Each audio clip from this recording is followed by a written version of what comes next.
It's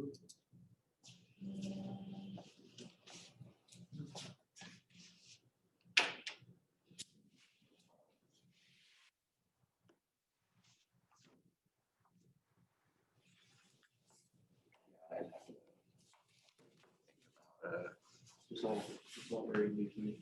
Yeah.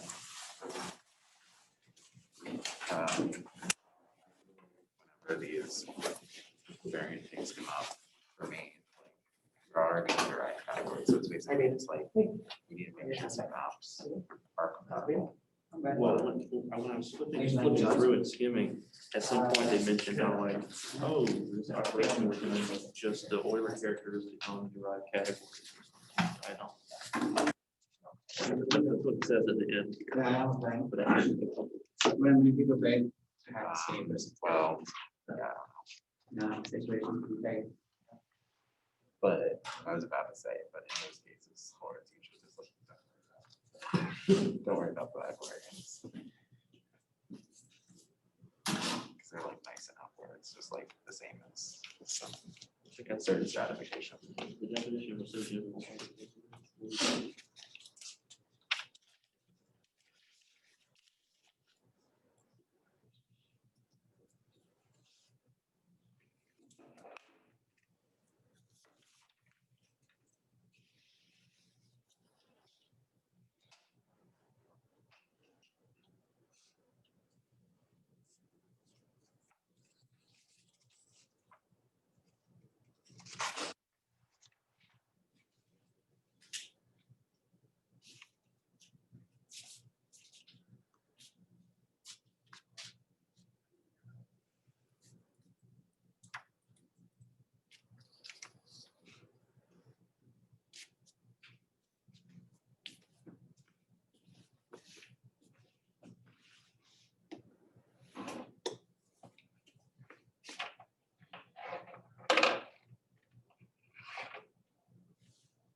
Okay, so we should begin. So today we'll actually talk about the Lusztig conjecture. But before we do that, I need to give you some alcove geometry. So I think I have to show you how to define a length function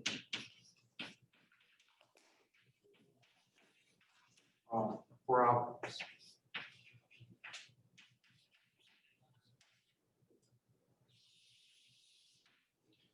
All right, so select A and B, the alcoves.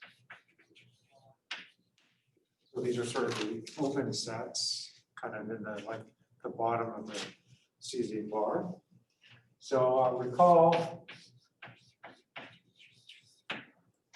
that hyperplane under the affine boundary is, well, it's given by a root and an integer. So it's H alpha M. This is going to be the set of all weights such that lambda plus rho alpha check is equal to M times P. Okay, so you fix a root, and then you're just looking at when lambda plus rho alpha check is a multiple. All right, so for example, if I draw a picture here, so here's an alcove in the interior, and here's a hyperplane, here's the hyperplane over here, here's the hyperplane over here. So it's a codimension one. Okay. All right. So now we have a notion of positive side and negative side. So we can look at the ones which are bigger than MP and which are less than MP.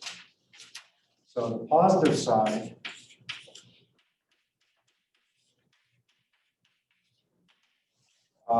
this equals weights such that, let's see, lambda plus rho alpha check is strictly bigger than MP. And then the negative side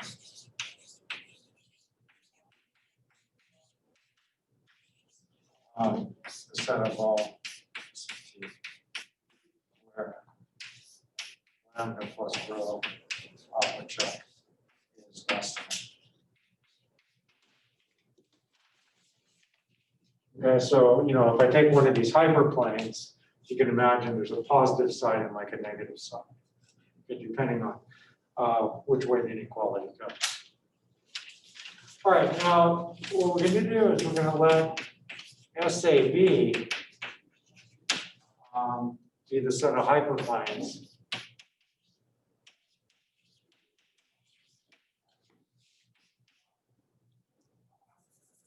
Set of hyperplanes.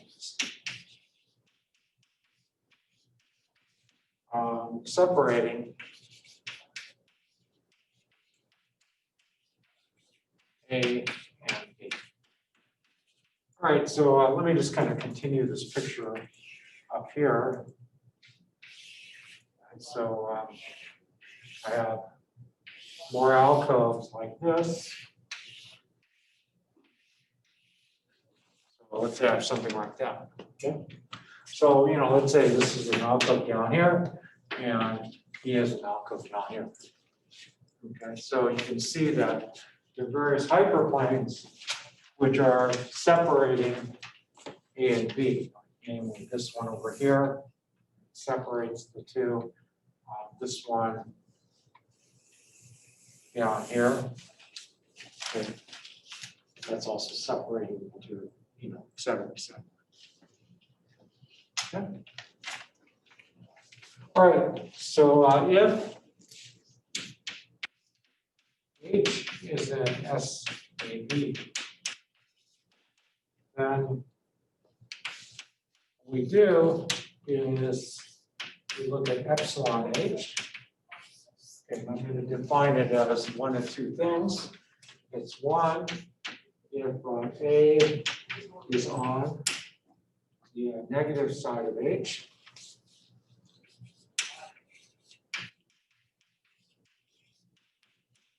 and it's minus one if A is on the positive side.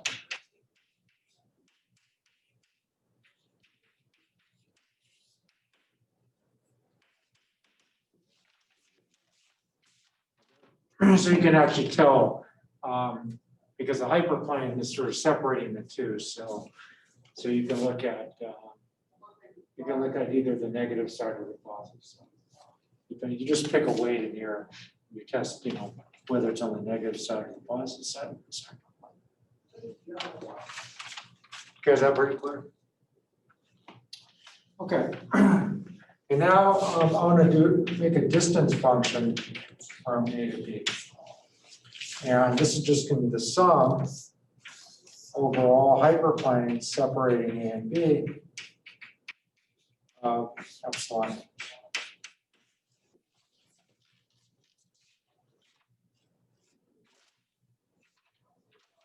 All right, now what I'm going to do next is I'm going to apply this to CZ bar. So down here is, let's say, CZ interior. And so we can apply this construction when A is equal to CZ. And get the following. So we call CZ is an alcove where lambda plus rho alpha check less than P for all positive roots. And if lambda is in CZ, let's call it CZ. Okay? So we would define d of w dot lambda to be equal to d of CZ. So w is in the affine biology. And what you do is you sort of take this alcove and you flip it, you just translate it by w to a certain place. And so this d will be equal to w dot CZ. Okay. And so you define it as the distance between CZ and WCZ.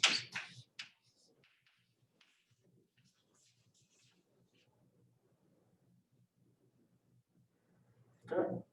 And so so in this alcove, here's lambda down here, and w dot lambda is somewhere. Okay, is that clear what we're doing? So we're first of all looking at alcoves, we're looking at hyperplanes which separate alcoves. We're looking at whether A lives on the negative side or the positive side. We're assigning a value to the hyperplane, depending on whether it lies on the negative side or the positive side of H. We take a sum of these things, and then we define a distance function between two alcoves, and we can just apply it to this situation. Okay. We're going to need this when we state the Lusztig conjecture. That's why I'm doing this.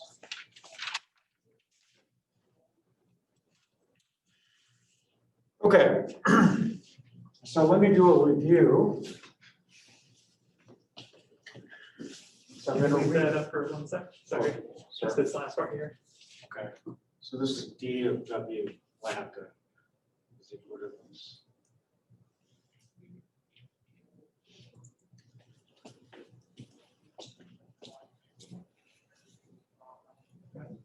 Okay, good, thanks. All right, now, let me just back up and review a little bit what we're doing. So we're looking at translation onto the wall and off the wall again. So here's the picture here. So let's say this is the bottom alpha. Here's lambda, and then here's mu over here. So this is like down at the bottom. So let's call this is CZ water down.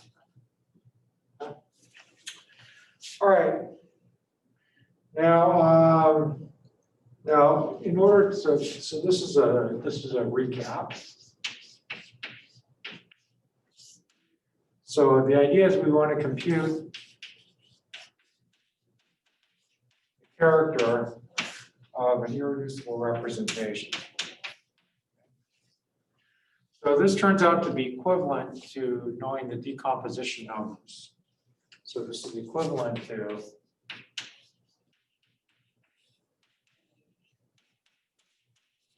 knowing the decomposition numbers of H, W dot lambda, and L called W2 dot lambda. The reason why is because we know the characters of the H zeros. Okay. And this gives us sort of the transition matrix between the characters of the H zeros and the characters of the L's. Okay, so if we know how many times this appears as a composition factor in here, then we're good to go. Okay. All right, now, what else do we know? Well, in this setup over here, it turns out that if I take the translation from u to lambda, so I'm going from here into an alcove of L W dot mu of L W dot lambda. Okay, so I want to know the number of times this appears as a composition factor. Notice the W's are the same. This is 2. Okay. So this module turns out to look like the following. So if I take T lambda of L W dot mu, this has no W dot lambda on the top, and in here is the heart. We don't know what that looks like. As far as I know, no one knows what it looks like. It's no big problem. I'm sitting on the wall. Okay, so this module looks like this. All right. So, what I want to do next is I want to analyze this module more carefully. Okay, I want to understand what happens with translation on and off the wall.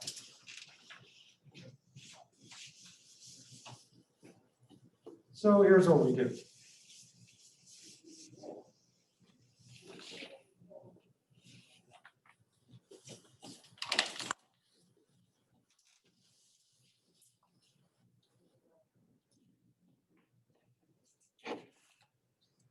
Okay, so here's the cell. So what I'm going to do is I'm going to assume the following. So first of all, lambda is a weight which is in the interior of the bottom outcome, just like this one over here. Okay? And then mu is on the wall. It's on CZ wall. And I'm going to assume that's on the wall, so there's a non-trivial stabilizer. So stabilizer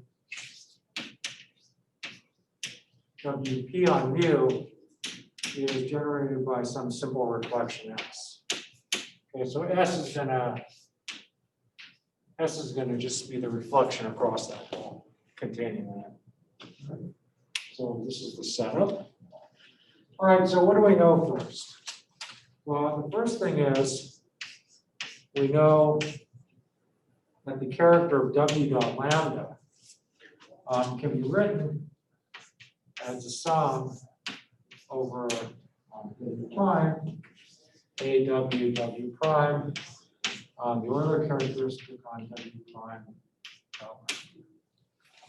Okay, we've seen this before. These are writing as the character of the H0s if you want. Now, where's the sum over? The sum is over W prime, the affine Lie group. W prime dot lambda is an XT plus. So we can assume they're dominant because again, we can write the character of the irreducible in terms of the characters of the H0s. And we know that these weights can have to go down. So W prime dot lambda has to be strongly linked to W dot lambda. Okay, we know the composition factors of the H0s are of this form, which are linked. So this is by strong linkage.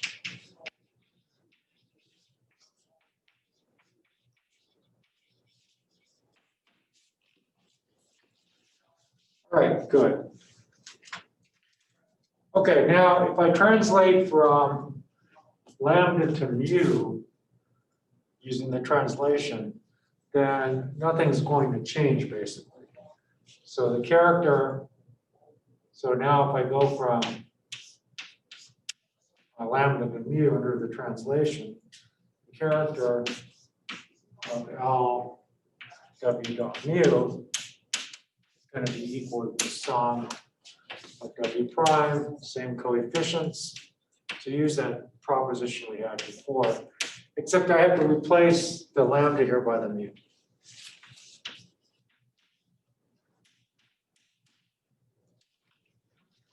Okay, so when you translate to a wall, either you get 0 or you get the irreducible representation. Right, the irreducible representation. And the character doesn't change too much either. The AWs are the same, and then just these get pushed to the, oh, sorry. They get pushed to the mu block. Okay. Now what I want to do, so I've actually translated from here to here. I want to come off the wall and I'll use the formula again. So since The stabilizer is generated by S, which is the reflection.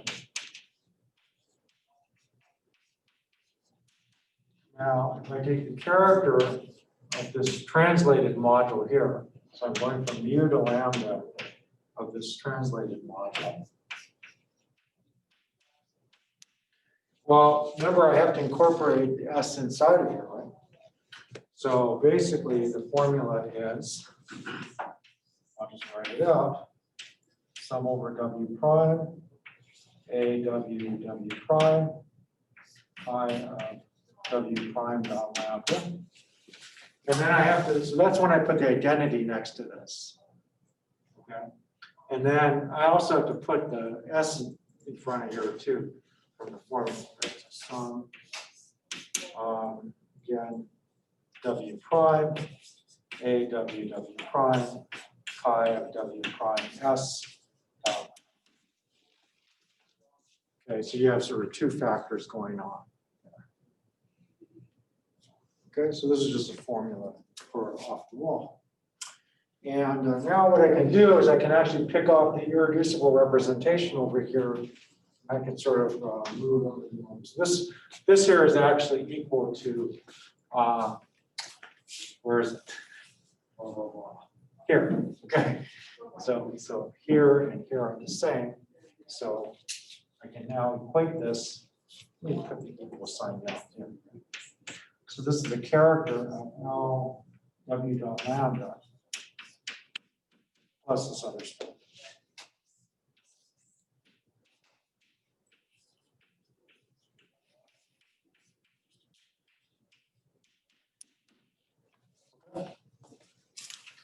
All right, so we need to just analyze this more. Okay. So let me just erase this. Keep the picture up here just to keep it straight, right? Okay, so now writing. So if I take the character, so the first thing I'm going to do is I'm going to translate to the wall.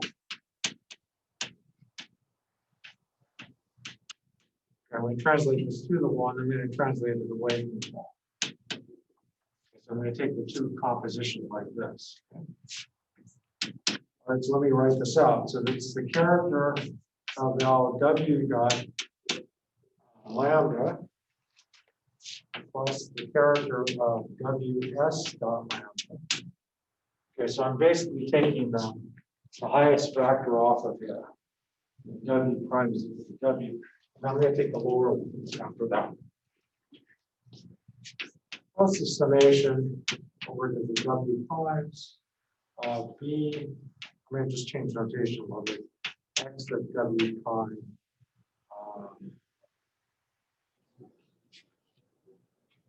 W prime dot lambda. Okay, so do this, and then let me say what these are. Okay, so the last sum is over B prime. W prime is the affine Weil group, and W prime dot lambda is an XT plus. And the point is that when you have the strong linkage ordering, then the D prime lambda is less than D of W lambda. So that's the point. Okay. All right, so basically what I'm trying to do is I'm just trying to do some sort of recursive procedure down here where we're actually computing this by looking at things which are less with respect to this distance function. Okay. All right.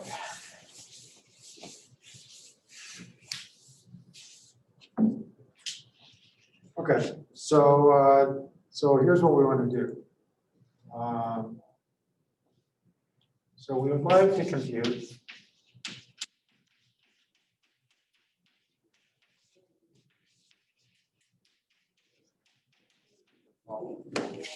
So H0 of W1 dot lambda L W2 dot lambda.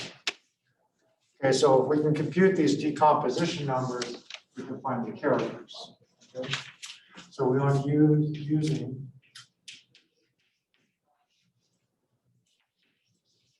induction on d of W1 dot lambda.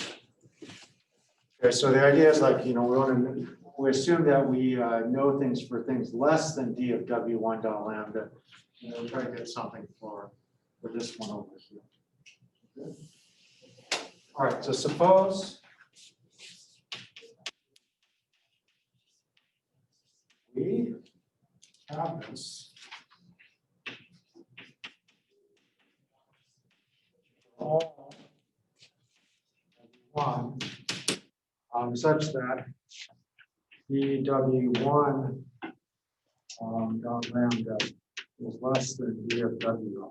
Okay, so just fix the w lambda over here. Suppose we know things for when the distance function is less than dw dot lambda. Okay. So what do we know? So this will actually imply, turns out, that we know all these VW primes. Okay.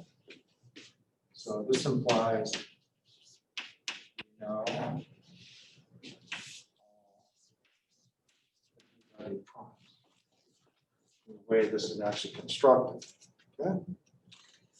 All right, now what else do we know? So if we have this one over here, and we actually know this. We know this over here, right? And so we also know this one here by Weil's character formula. So you know chi ws dot lambda by Weil's character formula.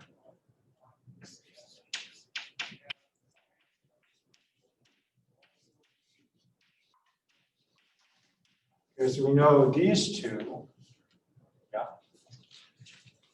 So what do we need to know?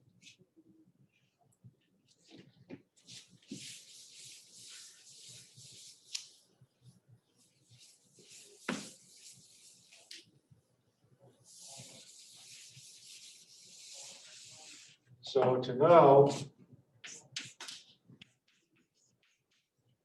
character LW dot lambda, we basically just need to know what the translated module is now. Okay, because we know the character of this, we know the character of that. We need the character of the translated module, we'd be able to do the whole thing. So we need to know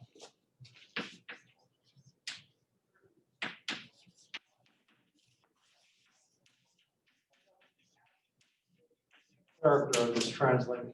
Yeah. U lambda mu on L W dot. Yes, we need to know the character. Okay, so another way to say this is as long as you know all the composition factors we're done too. Or it's enough to know all the composition factors.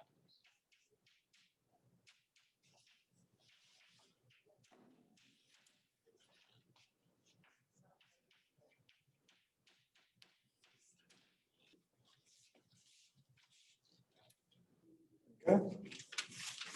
Well, I've already said what this thing looks like when we translate off the wall. So this module here, so let me just rewrite it.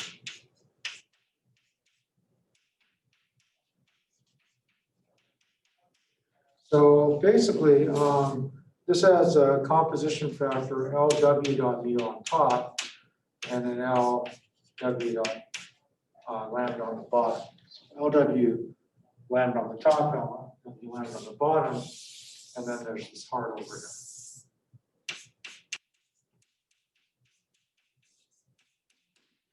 So we know that this occurs with multiplicity 2, right? So we just need to know what happens with the heart.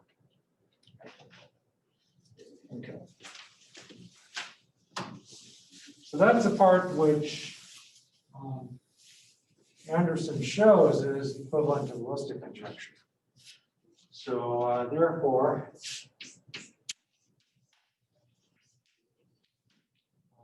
it's enough to understand the composition factors. And so I'll put a little box around this.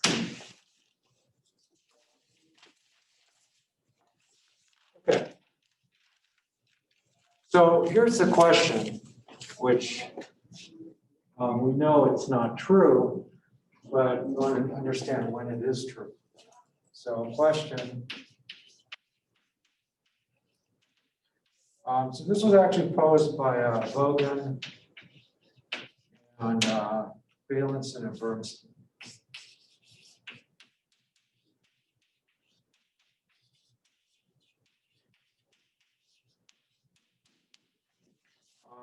So is this hard semi-simple? So is hard semi-simple? Meaning, is it a direct sum of simple modules in here? Okay. Now, for certain ways, for W lambda plus rho alpha check less than or equal to P times P minus H minus 2 for all alpha in 5 plus. Okay. So I have to tell you what H is. H is the Coxeter number. So basically, as long as your weight is low enough, the question is, will this part be semi-simple or not? Remember what W dot lambda is. W dot lambda is equal to W lambda plus rho minus rho.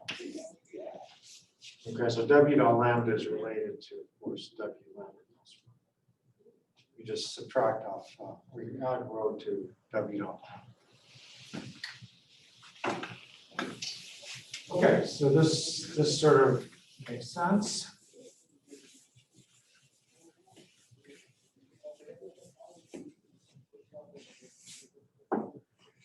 Okay, now what's H? So H is the Coxeter number.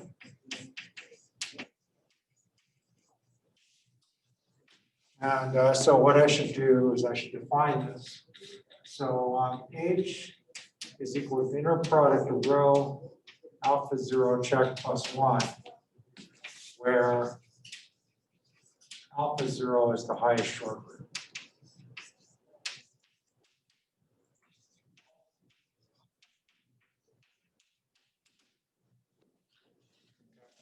Now, another way to think about the Coxeter number is you take the highest root, you sum the coefficients of the highest root, and then you add 1. That's another way to think about this. So, for example, let's say I take, let's just do some examples. So let's say phi is equal to an. Right? So and, there are n nodes in the Dinkin diagram, n simple roots. So alpha 0 is the highest short root is also the highest root. And so you get alpha 1 plus alpha 2 plus alpha n. Okay. So this turns out to be the highest root too. So what you do is you just add the coefficients of the highest root and add 1. So H in this case is going to be equal to n plus 1. I should just do it this way, sorry. N, so n is the sum of the coefficients plus 1. All right. Okay, so now let's do G2. So the highest root is like 2 alpha 1. I think it's this one. 3 alpha 1 plus 2 alpha 2. Okay, so that's the highest root. And so again, you sum the coefficients in the highest root, add 1 to that. So h is equal to 5 plus 1, which is 6. Okay, so it's not hard to find what the Cox-through number is for any given irreducible root system. Okay, so here's the balance. So P is the prime, H is the Cox-through number, and this is the inequality that you want for maybe the hard to be semi-simple. Okay, so Anderson showed that this is equivalent to the Lusztig conjecture. And the Lusztig conjecture gives the composition factors. Or actually, and it also gives the characters of the irreducibles.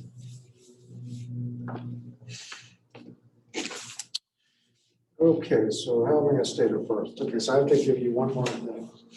So let me just say this first. Anderson showed that this question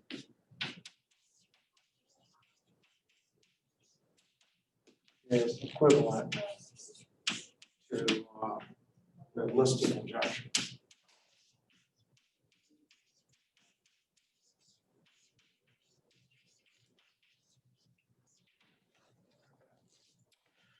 All right, now I want to be able to state the Lusztig conjecture. So in order to state the Lusztig conjecture, I actually have to define certain regions. So one region I have to define is the Janssen region. So we're going to state the Lusztig conjecture, even though there are counterexamples to the Lusztig conjecture now. Okay. So what do I call this? Oh, okay. So this isn't January. This stands for Janssen. Okay. So I'm just going to call this the Janssen region. Okay. So it sort of goes off of this where W is the identity. So we're looking at the set of dominant weights, actually just weights here, with the following condition. 0 less than or equal to lambda plus rho alpha check, less than or equal to P times P minus H minus 2. And this is for all positive roots. Okay, so certainly bigger than the CZ bar, for example. So we're allowing this part to be bigger over here. All right, now we should try to analyze this a little bit, but let me just say that J here is Jn is called the Janssen region.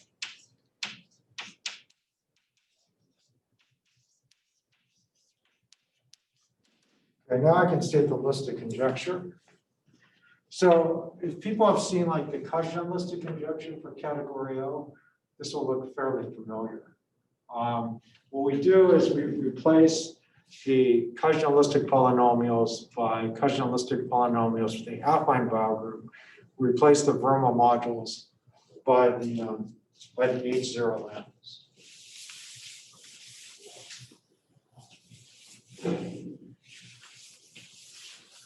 Okay, so here's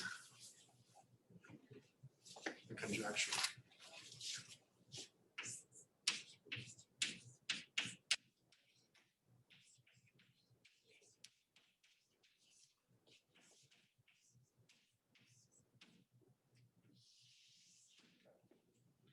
So first of all, I'm going to start with the weight in the bottom alkyl. So P will be large enough so that I'm actually, the Janssen region actually lives in a good place. Okay, so and we want W dot lambda to be inside the Janssen region. Okay, where W is in WP. Okay, now what we'll do later is we'll analyze the Janssen region more carefully And then I'll sort of indicate how that's restricted, that's related to restricted weights. Okay, so then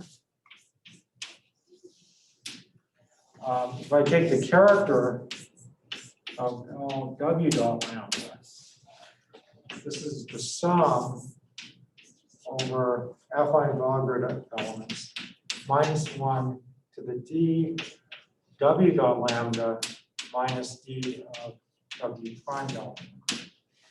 Okay, so I defined the d's beforehand when I defined the length function on the outcomes. Okay. Now here's something I haven't defined yet, and that's the Lusztig polynomial. But if you know anything about Lusztig polynomials for the Weil group, they're kind of done in a similar way. So P of W prime W0, this is a long element, comma W0. Okay, so this W0 is the long element. In the ordinary Weil group. Okay. And then I take, this is actually a polynomial. I'm going to evaluate it at 1. And I take the character of W prime dot lambda. So this is where W prime is in the affine Weil group. And these are characters for the 8 zeros. And W prime dot lambda is dominantly. So these chi's are just the characters of the 8 zeros.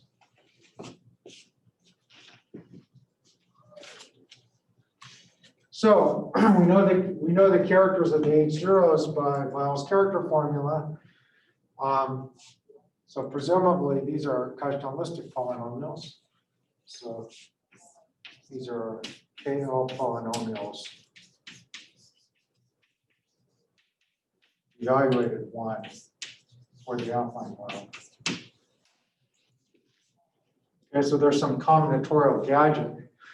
And so we can compute these combinatorial gadgets. We can actually find the character for this conjecturally.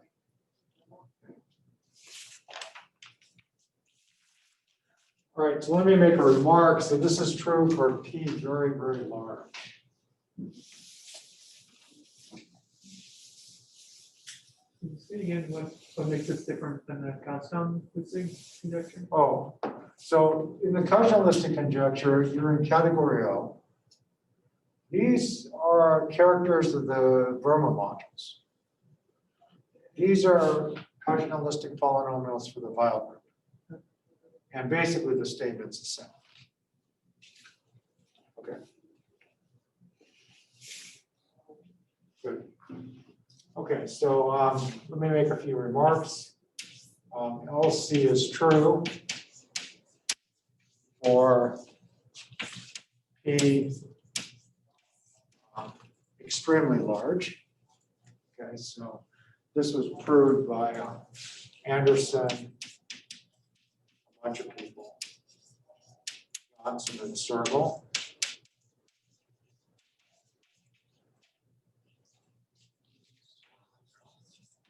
I think it's like 1994. And they use work of Lusztig.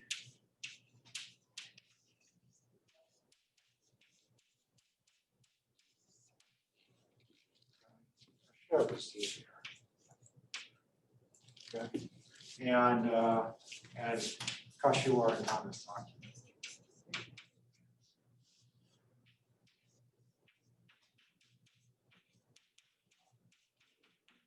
Okay, so there's all this work that kind of goes into this.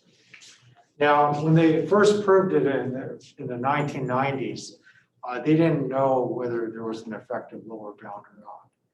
And so an effective lower bound was found by Peter Fiedler. So effective lower bound, which is still very, very good.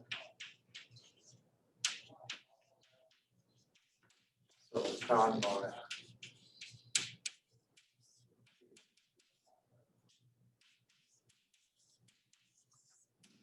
I think that was in the sort of mid 2000s with this idea of Loman graphs. And then in 2013, fortunate enough to be at this conference when this was announced, Williamson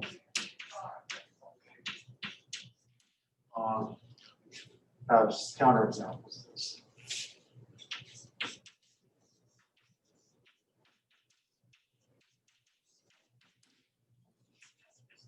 They actually produce counterexamples.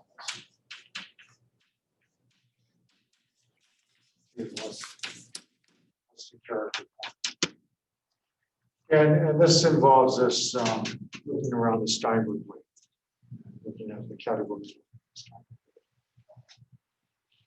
Showing that if you can disprove the Lusztig character formula around this category around the Steinberg weight, disprove this one. Okay. Now, I want to. This is not exactly the way that people have seen this, or actually state this conjecture. It involves a bound on the prime. So let me mention that. So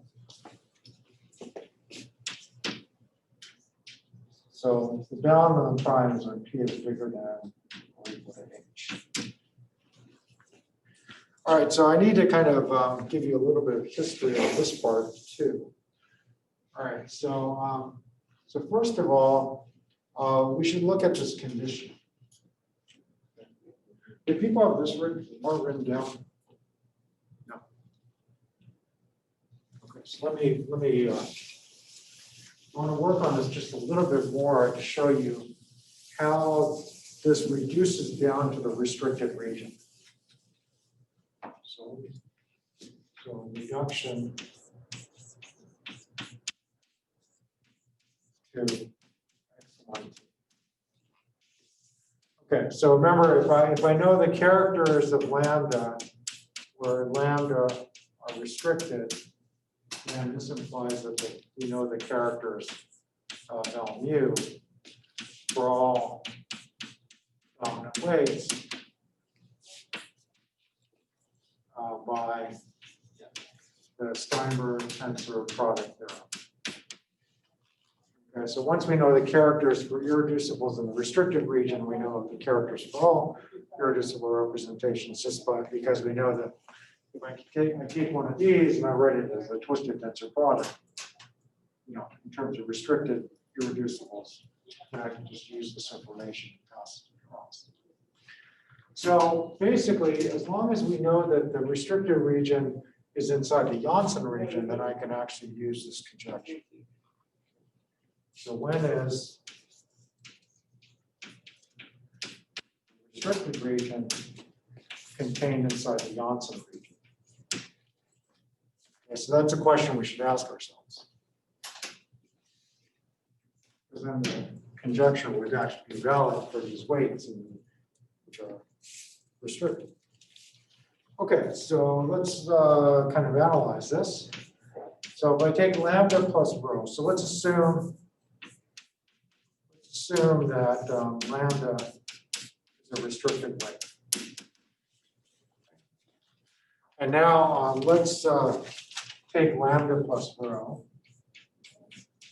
and just take the highest short root and check this. This is good enough to prove it actually for every single positive root. Okay, so what is this? This is going to be equal to lambda alpha 0 check. Now rho alpha 0 check is the Coxeter number minus 1. So remember, the Coxeter number is rho alpha 0 check plus 1. So rho alpha check is just the Coxeter number minus 1. Okay. All right, now this weight here is less than in this order than p minus 1 rho. So remember what p minus 1 rho is. It's a weight with p minus 1s everywhere. And this is a restricted weight, and it turns out that under the ordering, if I extend things by q, then this actually works. So This is going to be less than or equal to P minus 1 rho alpha 0 check plus H minus 1. But again, we know what rho alpha 0 check is.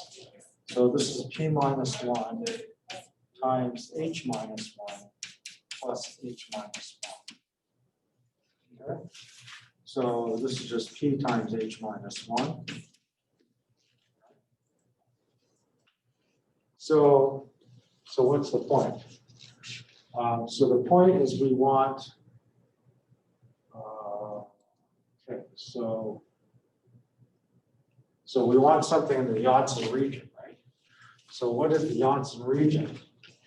So the Janssen region, we want this thing to be less than or equal to P times P minus H minus 2. Okay, so that's our question. We want this to be in the Janssen region. So in particular, we want H minus 1 to be less than this. So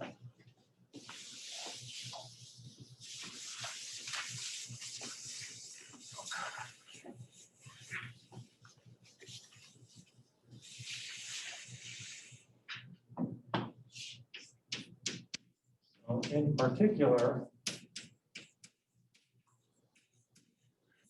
we want H minus 1 to be less than or equal to P minus H minus 2. And that'll guarantee this inequality. Okay, so I guess I'm going to move the H to the other side. So this is 2H, and then I'm going to move the 2 plus 1. Okay, so this is the value. Okay, so as long as P is bigger than 2H plus 1, that's okay. So P bigger than 2H plus 1 implies that the restricted region is contained inside the Janssen region. Okay, so that's what we basically proved.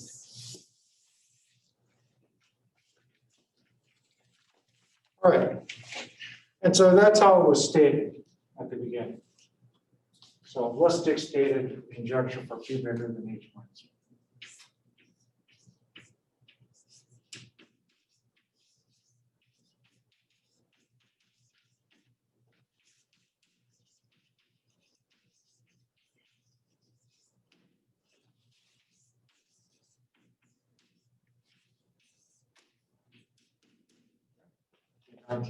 Something. Okay, because that ensured that the restricted region is inside the Janssen region. Okay. All right, now after this, Kato actually lowered this to P bigger than or equal to H. So Mel was actually stated for P bigger than or equal to H. Kato. Lowered.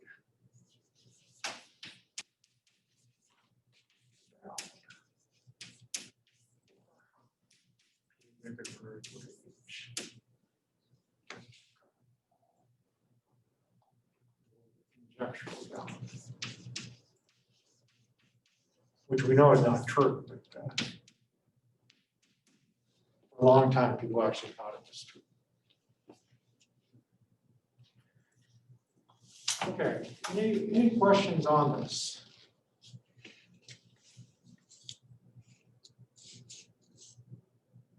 All right, so it's still open in some ways. I mean, if you believe you can compute p cardinalistic polynomials, then you can actually get a character formula. But so basically,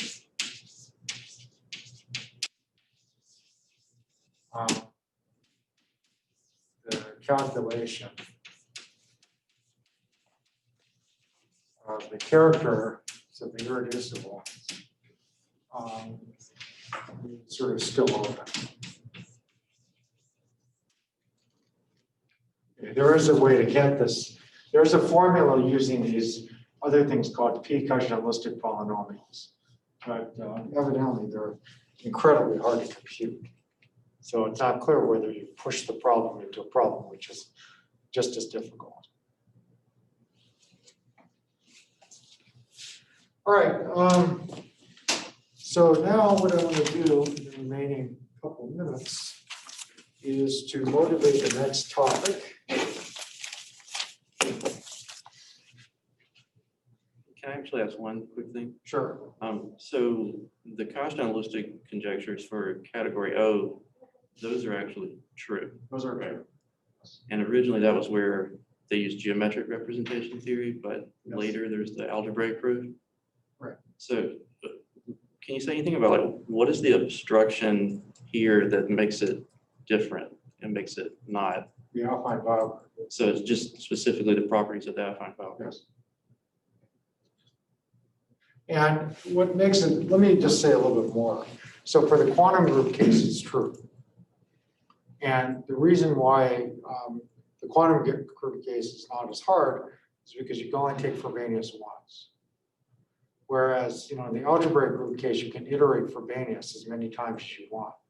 And actually that causes more problems. So with the quantum group case, you only can do it one time. There's a geometric proof to actually do that by Archibald, Bezer-Krovnikov, and Ginsburg. There are other proofs too. So that in that case, everything's fine. You have a conjecture just like this one for quantum groups, the small quantum. Yeah, so I would say the most difficult problem involves this iteration of the Frobenius. And this also causes problems like for example, if you take Hecke algebras for type A, then the decompositions are no, over characteristic 0 in those cases. But for symmetric group decomposition numbers, that's a highly unsolved problem right now. So that's kind of the analogy. Okay, other questions? It's a very good question, though. This last lower bound, were you saying that this is conjecturally the lower bound, or did he actually? So this was a conjectured lower bound for a long time, up until 2013.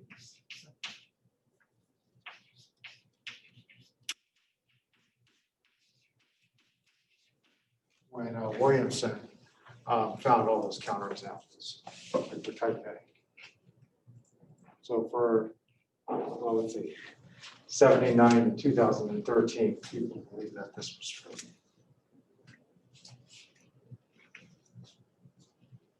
Okay, other questions?